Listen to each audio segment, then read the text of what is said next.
지난주 내 화제거리가 너무 자주 내린 가을비였습니다. 전에도 이런 비가 없었던 것 같지요. 이제는 여름 장마보다 가을 장마라는 말이 나올 판입니다. 비가 너무 자주 내리니 농사 짓는 사람도 장사하는 사람도 무더운 여름 내 가을을 기다렸던 사람들도 실망이 이만저만이 아닙니다. 저는 주변에 사람들이 이렇게 말했던 것이 기억이 납니다. 날이 이렇게 좋으니 올해 농사는 풍년일 것 같습니다. 그런데 막판에 와서 이렇게 힘들 줄 몰랐습니다. 그래서 깨달은 거, 끝이 좋아야 진짜 좋다는 생각입니다. 그렇지요? 아무리 좋아도 끝이 좋지 않으면 앞에 좋은 것들이 별 의미 없는 일이 되어집니다. 농사도 그렇고요, 인생도 그렇고 사람 관계도 그렇습니다. 그러나 여러분, 끝이 좋기가 어디 쉬운 일인지요. 이런 글을 보았습니다. 끝이 좋아야 합니다. 좋은 영화는 마지막 장면이 인상적입니다. 좋은 노래는 끝 소절이 매력적입니다. 좋은 소설은 결말이 멋집니다. 좋은 물건은 마감 처리가 깔끔합니다. 좋은 기술자는 마무리가 완벽합니다. 좋은 회사는 끝까지 책임집니다. 좋은 경기는 최후의 몇 분이 드라마틱합니다. 좋은 사람은 끝까지 좋습니다. 좋은 사랑은 끝이 아름답습니다. 일도 사랑도 물건도 작품도 사람도 기업도 끝이 좋아야 정말 좋습니다. 끝이 좋아야 명품이고 명인이 되고 명가가 됩니다. 여러분은 끝을 잘 준비하고 계시는지요? 처음은 좋을 수 있지요. 하지만 끝까지 좋은 이가 많지가 않습니다. 바라기는 우리의 처음보다 끝이 좋아서 더 유익하고 행복한 올 한 해가 되기를, 또 복된 인생 될 수 있기를 주님의 이름으로 축복합니다. 한번 좌우에 계신 분들 인사 한번 나눠볼까요? 끝이 좋아야 진짜 좋은 것입니다. 한번 인사 나누겠습니다. 네, 맞습니다. 끝이 좋아야 합니다. 그런 의미에서 오늘 말씀이 우리에게 의미가 있습니다. 오늘 말씀에는 끝이 좋지 못한 한 사람의 이야기가 나옵니다. 그가 누구였을까요? 14절 말씀을 함께 보시겠습니다. 14절 말씀 우리 같이 한번 읽어볼까요? 아마샤가 에돔 사람들을 죽이고 돌아올 때에 세일 자손의 신들을 가져와서 자기의 신으로 세우고 그것들 앞에 경배하며 분향한지라. 오늘 말씀에는 아마사라고 하는 유대 왕의 이야기입니다. 그의 이야기가 역대하 25장 말씀에 전체 기록되어져 있습니다. 그래서 25장은 크게 두 부분으로 나누게 되는데요, 1절에서 13절까지가 한 부분이고, 그리고 14절에서 28절이 나머지 부분입니다. 오늘 우리는 아마사의 인생의 끝부분을 읽었습니다. 그의 끝부분이 어땠을까요? 다시 한번 14절 보시죠. 아마사가 에돔 사람들을 죽이고 돌아올 때에 세일 자손의 신들을 가져와서 자신의 신으로 세우고 그것을 앞에 경배하고 분향한지라. 아마사가 에돔과의 전쟁에 승리하고 돌아오는 길에 그 땅에 우상을 가져다가 경배했다는 것입니다. 어떻게 이럴 수 있을까요? 처음부터 그가 이랬을까요? 그렇지 않았습니다. 처음에는 그가 하나님 말씀에 굉장히 순종적이었습니다. 그것이 전반부 1절에서 13절 말씀인데요, 에돔과의 전쟁을 시작하면서 아마사가 고민 끝에 북이스라엘에게 도움을 청합니다. 하지만 하나님께서는 그것을 기뻐하지 않으셨죠. 그래서 하나님의 사람을 통해서 아마사에게 하신 말씀이 25장 7절에서 9절에 있는 말씀입니다. 저와 같이 한번 교독해서 한번 읽겠습니다. 제가 7절 말씀을 읽습니다. 어떤 하나님의 사람이 아마사에게 나와서 이르되 왕이여 이스라엘 군대를 왕과 함께 가게 하지 마옵소서. 여호와께서는 이스라엘 곧 온 에브라임 자손과 함께 하지 아니하시나니.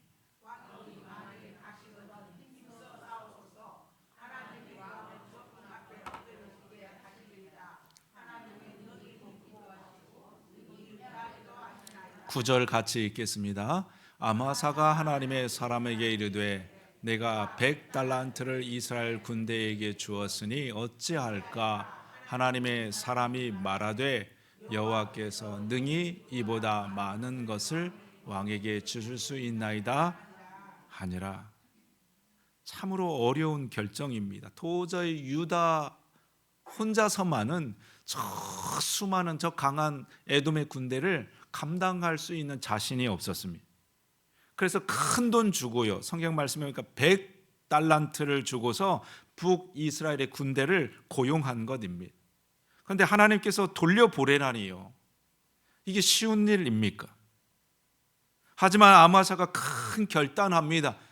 북이스라엘의 군대를 의지할 것이 아니라 하나님을 의지할 것이다 하는 그 마음으로 선지자의 말을 듣게 되는 것이죠. 그래서 얻게 된 승리가 에돔과의 싸움에서 크게 승리하게 되어집니다. 11절 12절 말씀에 이렇게 기록합니다. 아마사가 담력을 내어 그의 백성을 거느리고 소금 골짜기에 이르러 세일 자손 10,000명을 죽이고 유다 자손이 또 10,000명을 사로잡아 가지고 바위 꼭대기에 올라가서 거기서 밀쳐 내려들여서 그들의 온몸이 부서지게 하였더라. 참으로 큰 승리입니다.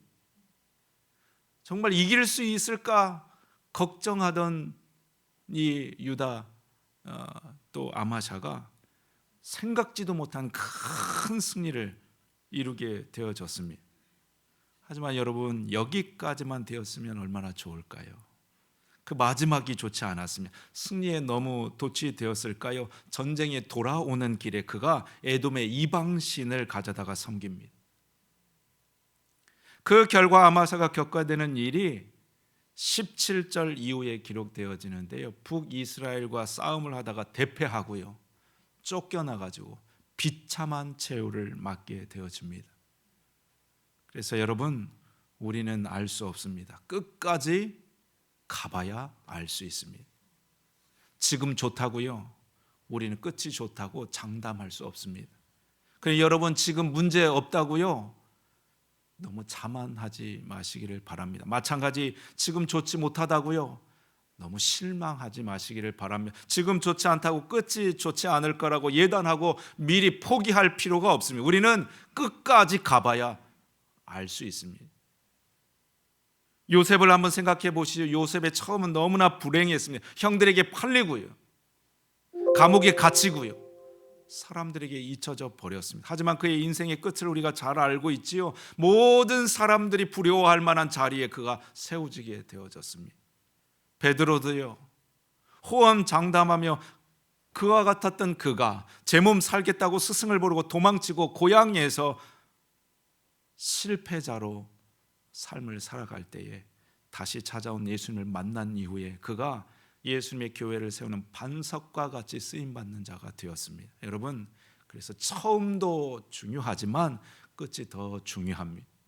끝이 좋아야 진짜 좋은 한 해, 진짜 좋은 인생 되는 것입니다. 그런데 아마사는 어쩌다가 끝이 좋지 못한 인생이 되었을까요?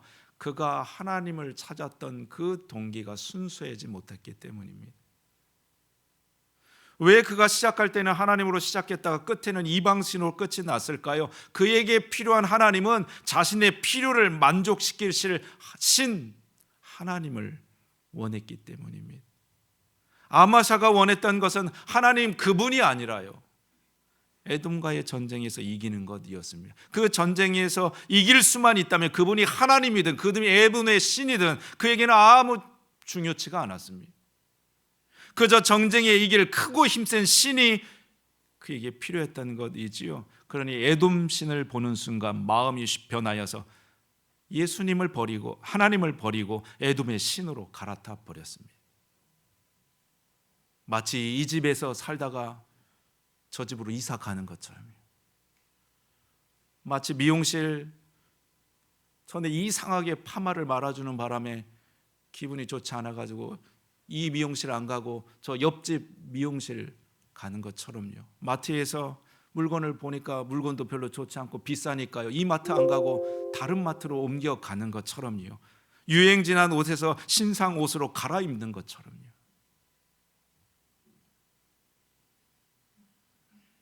한 젊은이가 있었다지요. 그가 결혼을 약속한 여자친구와 함께 예비 장인 장모님 댁에 인사하러 갔답니다. 얼마나 떨리는 자리인가요? 어렵게 힘들게 저녁 식사를 다 마치고 난 다음에 흔히 그러듯이 예비 장인 어른과 함께 거실에서 이 청년이 이런저런 이야기를 주고받았습니다. 장인 어른이 그에게 묻지요. 그래, 장래 계획은 뭔가? 예, 저는 대학원에 진학하려고 생각하고 있습니다. 좋지, 큰 꿈을 가지고 공부하는 거. 근데 결혼하면 어떻게 살 건가? 네, 하나님께서 저희를 도와주실 겁니다. 청년이 너무도 당당하게 대답하니 좀 당황은 했지만 너무나 궁금하니 또 물었습니다. 그래, 그럼 살 집은 있는가? 제가 대학원 공부에 온 힘을 다하면 하나님께서 도와주실 겁니다. 아, 그럼 애들은 어떻게 키울 건가? 저는 아무 걱정 않습니다. 하나님께서 다 도와주실 겁니다. 청년이 돌아가고 난 뒤에 그 예비 장모님이 아내가 그에게 물었지요. 그래, 그 청년 좀 보니까 좀 어때요? 그래서 남편이 표정이 그냥 어두워가지고 말했다지요. 모르겠어. 직업도 없고 계획도 없고. 한 가지 확실한 것은 저놈은 나를 하나님으로 알고 있다는 거야. 저놈은 나를 하나님으로 생각하고 있는 거야. 그 얘기. 남일이라고 심각하게 생각하지도 않으시고 이제 딸 시집 다 보내셨다는 건가요?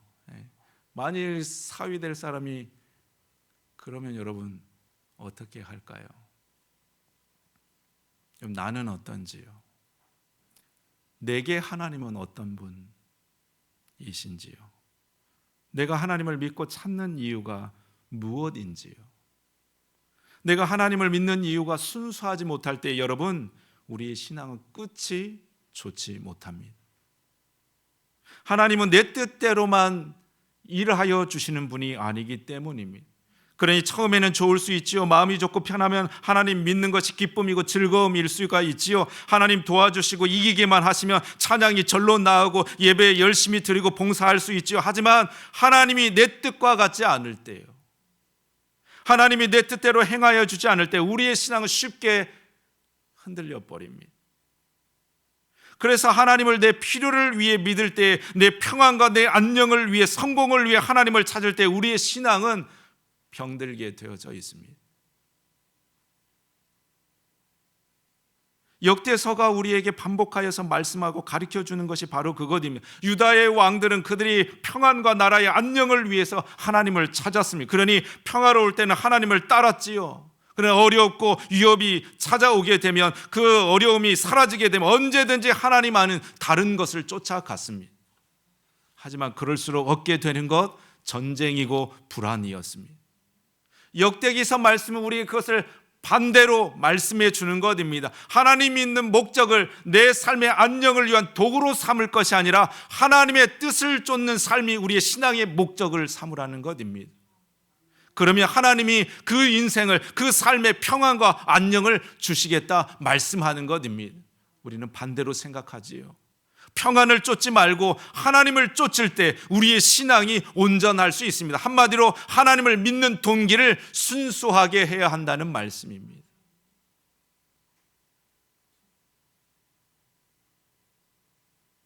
성공한 사람들의 한결같은 이야기가 돈과 성공을 위해 산 것이 아니라 순수한 꿈과 열정으로 최선을 다했더니 돈과 성공이 저절로 따라온다 말하지 않습니까? 그러니 돈과 성공을 쫓지 말고 순수한 꿈과 열심으로 살라 가르쳐 주지 않습니까? 여러분, 나의 열심은 어디에 있는지요? 왜 이렇게 열심히 사시는지요?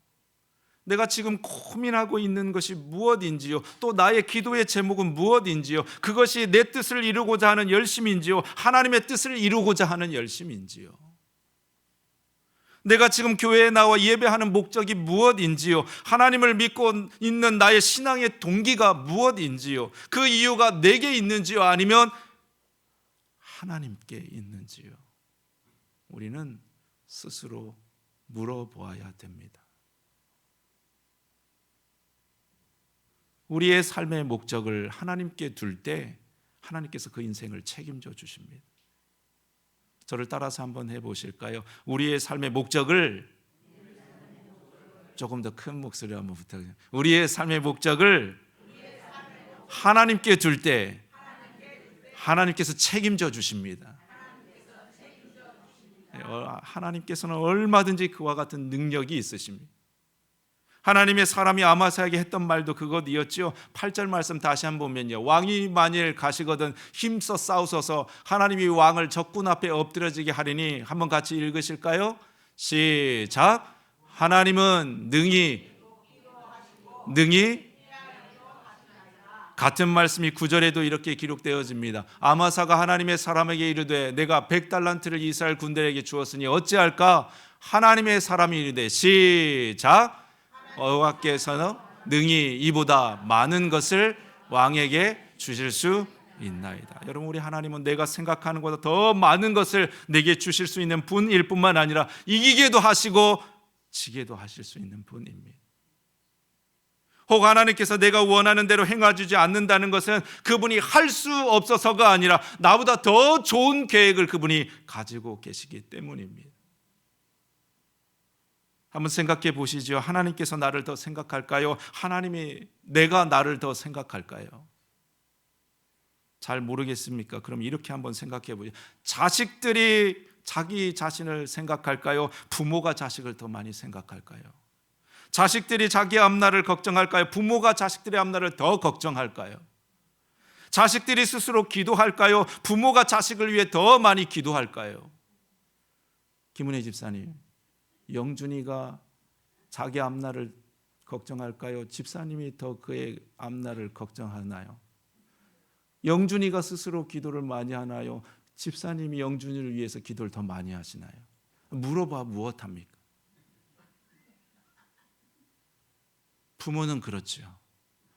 부모는 자기 자신보다 자식을 더 많이 생각하고 걱정합니다. 제가 이번 명절에 내려갔는데요, 명절에 아들이 오래간만에 왔다고 밥상을 차려놓았는데요, 차려놓은 밥상을 죄다 아들 좋아하는 반찬들만 차려져 있습니다. 어떻게 기억하고 계시는지요? 결혼 전에 제가 좋아했던 반찬들 그것 올라와져 있습니다. 손녀딸들이 좋아하는 반찬들로만 밥상이 채워져 있습니다. 부모는 그렇습니다. 나 좋아하는 것보다 자식 좋아하는 것을 먼저 채웁니다. 어디 외식 가더라도 나 좋다고 좋은 거 먹으러 가기보다 어린 자녀들 좋아하는 그것 찾아갑니다. 여러분, 우리 하나님인들 말에 무엇합니까? 그분은 내가 날 생각하는 것보다 그분이 더 나를 생각하시는 분입니다. 내가 내 앞날을 걱정하는 그것보다 하나님께서 내 앞날을 더 걱정해 주시고 예비하시는 분입니다. 그러니 그분이 우리에게 골탕 먹이려고 다른 길을 우리에게 주실까요? 내 생각과 달리 행하신다고 그분이 우리를 망하게 하시려고 그러시는 것일까요? 오히려 하나님은 우리에게 더 좋은 것 주질 못해서 애가 타시고 있습니다. 그러니 여러분, 하나님을 위해 사는 인생이 결코 손해보는 인생이 아닙니다. 걱정하지 마십시오. 내 뜻이 아니라 하나님의 뜻을 위해 산다고 그 인생 결코 손해볼 일이 없습니다. 하나님을 목적으로 삼을 때에 하나님 그 인생을 결코 섭섭하게 하지 않으십니다. 그러니 여러분, 우리의 인생의 목적을 하나님께 두시기를 바랍니다. 내가 하나님을 믿는 동기를, 내가 하나님을 쫓고 예배하는 그 이유를 하나님께 두시기를 힘쓰시기를 바랍니다. 우리 그 찬송 잘 알고 계시지 않습니까? 나 주님의 기쁨 되기 원하네. 내 마음을 새롭게 하소서. 새 부대가 되게 하여 주사 주님의 빛 비추게 하소서. 내가 원하는 한 가지 무엇이요? 주님의 기쁨 되는 것. 여러분, 우리의 삶의 이유가 주님의 기쁨 되기 원하는 삶이 되었으면 좋겠습니다. 내가 예수님을 믿는 이유도, 내가 이 자리에 나와 예배하는 이유도, 내가 열심히 땀 흘려 오늘 사는 이유도 하나님을 기쁘시게 하기 위한 것이 되었기를 소망합니다. 하나님은 그 온전한 마음을 우리에게 원하시는 것이지요. 아마사에게 하나님 원하셨던 것도 그 마음이었어요. 그래서 아마사에 대한 평가가 25장 2절 말씀에 기록되어지는데요, 이렇게 기록되어져 있습니다. 아마사가 여호와 보시기에 정직하게 행하기는 하였으나 어떻게 해요? 온전한 마음으로 행하지 아니하였더라. 그의 마음을 다하지 않았다는 말입니다. 여러분, 우리는 이 마음을 금방 알지요. 그가 내게 마음을 다하고 있는지 그렇지 않은지, 그가 대답하는 것이 마음을 담아 대답하는 건지 영혼 없이 대답하는 것인지, 여러분들이 설교를 온 마음으로 듣고 계시는지 그냥 딴 생각으로 듣고 있는지 금방 알 수 있습니다. 자녀들이 부모들에게 용돈을 주는데요, 정말 감사한 마음으로 주는지 아니면 억지로 아까운데 그냥 주는지 부모는 금방 알 수 있습니다. 하나님도 마찬가지요. 그분도 금방 아십니다. 우리가 어떤 마음으로 살고 있고 어떤 마음으로 그분을 대하는지요. 지금 같아서는 다 같아 보이죠. 하지만 순수하지 않은 열심은 끝이 좋지 못합니다. 그러니 여러분, 우리는 잠시 멈춰서서 우리의 열심과 우리의 삶을 살펴보아야 됩니다. 지혜로운 사람은 잠시 멈춰 생각할 줄 알기 때문입니다. 빨리 가는 것보다 바른 길을 가는 것이지요. 콜로메이라고 하는 사람은 인간은 길을 잃었을 때 더 빨리 가는 유일한 동물이라고 말했습니다. 그 이유가 우리의 내면의 불안 때문이, 불안하면 막 뭔가를 해야 될 것 같고 뭔가 빨리 가야 될 것 같습니다. 하지만 우리의 인생은 단거리가 아니라 먼 마라톤과 같습니다. 결국 끝에 웃는 사람이 진짜 승리하는 것입니다. 여러분, 올 한 해의 시작이 어떠셨는지요? 시작이 괜찮으셨는지요? 아니면 출발이 별로였는지요? 아직도 풀리지 않는 고민과 염려가 한가득인지요? 여러분, 괜찮습니다. 하나님께서 우리에게 다시 기회를 주십니다. 여러분의 젊은 시절이 어떠하셨는지요? 여러분 젊은 시절의 신앙과 삶이 좋으셨는지요? 아니면 좀 잘할 걸 아쉬운지요? 여러분, 괜찮습니다. 하나님께서 우리에게 남은 날들을 주십니다. 다시 한번 말씀드리지만 처음도 중요하지만 끝이 더 중요합니다. 그러니 여러분, 우리의 남은 날들을 새롭게 하실 수 있기를 바랍니다. 우리 인생과의 목적을, 동기를 하나님께 두기를 힘쓰십시오. 순수한 열심을 가지고 다시 일어서 남은 날들의 다른 박질은 우리들 될 수 있기를 소망합니다. 그렇게 온전한 마음으로 처음과 같이 끝이 좋은 인생 되어지기를 우리 주님의 이름으로 축복합니다. 기도하시겠습니다.